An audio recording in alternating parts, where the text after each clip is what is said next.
How to take care of a cockatiel.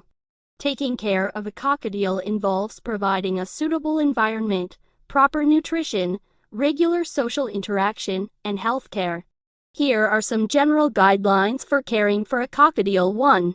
Cage and environment. Choose an appropriately sized cage that allows your cockatiel to move and stretch its wings freely. The cage should have horizontal bars to facilitate climbing and multiple perches of varying thickness for foot exercise. Place the cage in a well-lit area, away from drafts, direct sunlight, and household hazards like toxic fumes. Provide toys, such as bells, ropes, and chewable items, to keep your cockatiel mentally stimulated. 2. Diet and nutrition. Offer a balanced diet consisting of high-quality cockatiel pellets as the main food source. Avoid seed-only diets, as they lack essential nutrients.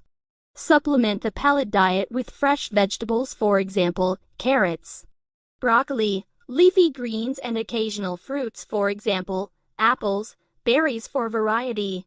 Provide a cuttlebone or mineral block to fulfill calcium needs and aid in beak maintenance. Ensure a fresh, clean water supply is available at all times.